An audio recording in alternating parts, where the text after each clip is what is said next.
দীর্ঘদিন যাবৎ যে জাতকলে পিষ্ট হয়ে এখানে রোগীরা ভোগান্তির শিকার হয়ে থাকে এবং নাগরিক অধিকার খর্ব হয়ে থাকে। শুধু এটা বরিশালের চিত্র নয়, এটা সারা বাংলাদেশের সকল সরকারি হাসপাতালের চিত্র এবং এইটার মাধ্যমে এটা একটা এক্সাম্পল যে সারা বাংলাদেশের মানুষ কিভাবে স্বাস্থ্য খাতের দ্বারা হয়রানির শিকার হচ্ছে, ভোগান্তির শিকার হচ্ছে। তা আমাদের এখন যে দাবি, শেরেবাংলা মেডিকেল কলেজ হাসপাতালের অব্যবস্থাপনা পরিবর্তনের দাবি তো আছেই, তার সঙ্গে আমরা এখানে যারা বরিশালের সাধারণ শিক্ষার্থীরা আছি, সর্বস্তরের ছাত্র জনতা আছি, আমরা বাংলাদেশের সকল নাগরিককে সম্মিলিতভাবে আমাদের যে দাবি সেটা আমরা জানাতে চাই। আমাদের 3 দফা দাবির মাধ্যমে আমরা আমাদের আজকের যে আন্দোলন, আমাদের আজকের যে প্রতিবাদ মিছিল আপনারা দেখেছেন, এই প্রতিবাদ মিছিলে আমরা আমাদের আজকের 3 দফা দাবি ঘোষণা করছি। আমাদের প্রথম দাবি, 1, শেরেবাংলা মেডিকেল কলেজ হাসপাতাল সহ বাংলাদেশের সকল সরকারি হাসপাতালগুলোর অবকাঠামোগত উন্নয়ন, পর্যাপ্ত দক্ষ জনবল নিয়োগ, আধুনিক যন্ত্রপাতি ও ওষুধ সরবরাহ সহ সর্বসাধারণের জন্য সুচিকিৎসা নিশ্চিত করতে হবে।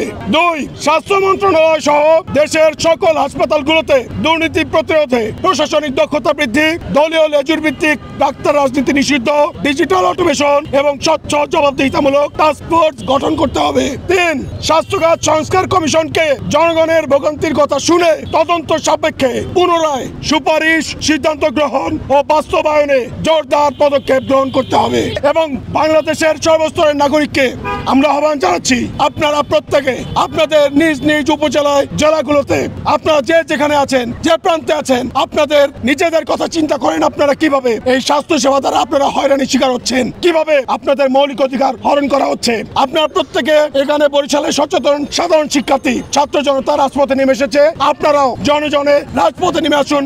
এবার আমরা একটা দাবি নিয়ে নামবো, স্বাস্থ্য সেবার সংস্কার আমরা যতক্ষণ পর্যন্ত নিশ্চিত না করছি ততক্ষণ পর্যন্ত আমরা কেউ ঘরে ফিরে যাবো না ইনশাআল্লাহ।